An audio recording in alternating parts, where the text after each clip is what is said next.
नमस्कार, आप सभी का स्वागत है आपके अपने यूट्यूब परिवार डेयरी एंड एग्रीकल्चर विद विकास में। तो आज का मेन टॉपिक ऐसा है कि कम पूंजी में कैसे डेयरी फार्म स्टार्ट किया जाए। तो स्टार्टिंग एक्चुअली डेयरी फार्म का कम पूंजी से ही करना चाहिए ताकि आपको पता चल सके कि आप अच्छा से सीख पाएँ और अच्छा से उस डेयरी फार्म को कर पाएँ। क्योंकि ऐसा हो रहा है, ऐसा बहुत जगह पे देखा गया है कि डेयरी फार्म में स्टार्टिंग में जो भी इन्वेस्टमेंट कर देता है वो फ्लॉप होने का सबसे बड़ा रीज़न रहता है।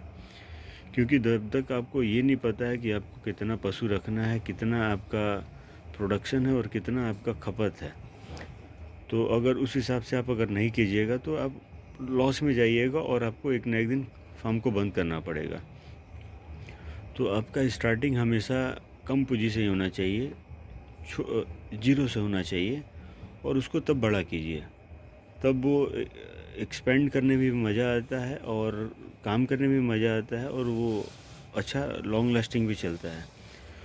तो और अभी क्या हो रहा है कि लोग शेड वगैरह पे ज़्यादा खर्चा कर दे रहे हैं और जिसके वजह से जहाँ पे खर्चा करना चाहिए वहाँ पे खर्चा नहीं कर पा रहे हैं। जैसे मान लीजिए कि किसी का कैपेसिटी है 5 लाख का, तो वो 2-3 लाख रुपए लगा दे रहे हैं शेड में। तो शेड से कुछ पैसा आने वाला नहीं है। पैसा आएगा गाय से आएगा, गाय आपको पैसा देगी। तो शेड के ऊपर ना जाएं, शेड के चक्कर में ना पड़े। स्टार्टिंग में ऐसा करें कि उस सीजन में स्टार्ट करें जिस टाइम में शेड का दरकार नहीं है। शेड का दरकार बेसिकली पड़ता है आपको गर्मी में। टेम्परेचर जब ज़्यादा रहता है तब उस समय के लिए शेड का ज़रूरत बहुत ज़्यादा पड़ जाता है। और वो भी पशु ज़्यादा हैं तब दरकार है, नहीं तो अगर पशु कम है तो आप छोटे जगह से भी स्टार्ट कर सकते हैं। जैसे मेरा फार्म है, जो मैंने फार्म स्टार्ट किया था जुलाई लास्ट ईयर स्टार्ट किया था मैंने 2022 में जुलाई में मैं स्टार्ट किया था और तकरीबन 1.5 साल के आसपास हो गया है। तो मैंने जब फार्म स्टार्ट किया था तो करीबन 47,500 में फार्म स्टार्ट किया था, जिसमें फ़र्स्ट टाइम मैंने एक गाय को परचेज़ किया था। मिल्क रिकॉर्ड था करीबन जिसका करीबन था आपका 7 लीटर। मेरे को 10 लीटर बोल के दिया गया था लेकिन वो 7 लीटर ही दूध की थी। कुछ उसके अंदर परेशानी थी, उसके वजह से वो दूध नहीं कर पाई थी। तो 1 महीना 2 महीना ये करने के बाद मेरे को लगा कि एक गाय से नहीं होगा, एक गाय और डालते हैं तो प्रॉफिट बढ़ जाएगा। तो मैंने सेकंड गाय परचेज़ किया। जो फर्स्ट गाय परचेज़ किया था उसको मैंने इस बार सेल कर दिया है, तो वो अभी नहीं दिख पा रही है। सेकंड गाय जो परचेज़ किया था वो ये गाय है। तो ये गाय जो आई थी अपने को 11 लीटर टाइम का दे रही थी और इस बार प्रॉपरली मैनेजमेंट हुआ है तो ये 17-18 लीटर टाइम का दे रही है। मॉर्निंग में 18 लीटर दे रही है और इवनिंग में 13-14 लीटर के करीब में दूध दे रही है।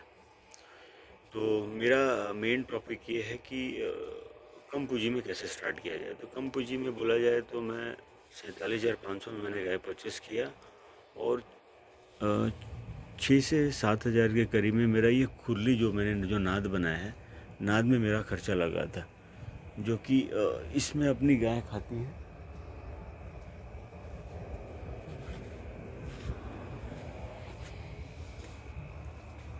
ये हमने नाद बनाया था, इसमें अपना खर्चा गया और उसके बाद से मेरा कुछ एक्स्ट्रा खर्चा नहीं हुआ था।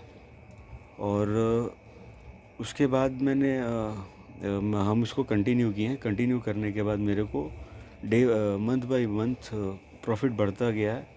और जब ये ड्राई हुई थी तब मेरा फार्म लॉस में जा रहा था, क्योंकि उस समय दोनों गाय मेरी ड्राई थी। तो एक ने काविंग किया सितंबर में, तो उसको हम लोगों ने सेल कर दिया था। उसके बाद अक्टूबर नवंबर में ये वाली गाय हमने परचेस करके लाया था, तो ये गाय आई थी अपना, और ये दिसंबर में इसने काविंग किया। तब से अपना फार्म का रेगुलर मैं अपडेट देता रहता हूँ यूट्यूब के माध्यम से, क्या प्रॉफिट है क्या लॉस है। तो सभी भाइयों से निवेदन है कि अगर आप डेयरी फार्म स्टार्ट करते हैं और ऐसा आप मूड बना रहे कि आपको डेयरी बिजनेस करना है, तो स्टार्टिंग हमेशा कम से करें, पशुओं पे खर्चा करें। ऐसा ना करें कि खर्चा पशु पर करें, खर्चा शेड पे ना करें।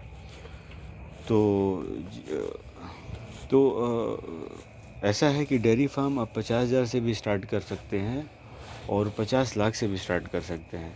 लेकिन मेरा पर्सनल मानना ये है कि आप 50,000 से स्टार्ट कीजिए, एक गाय लाइए और उसमें सीखिए कि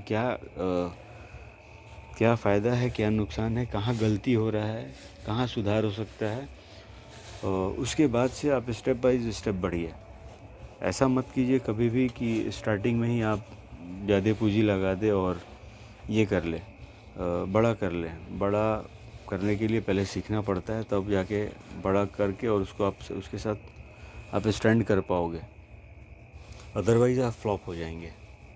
तो जैसे जैसे बढ़ते गया मेरा काम, वैसे वैसे मैं इस गाय का मिल्किंग थोड़ा ज़्यादा हो रहा था, तो इसके लिए मेरे को मिल्किंग मशीन लाना पड़ा, और नहीं तो मैं हैंड मिल्किंग ही कर रहा था, लेकिन पॉसिबल नहीं हो पा रहा था। उसके वजह से मैं ये मिल्किंग मशीन लाया। तो वीडियो में यही था अभी तक, और आगे इसका मैं सेकंड पार्ट में और आगे अपडेट करूँगा। तब तक के लिए धन्यवाद।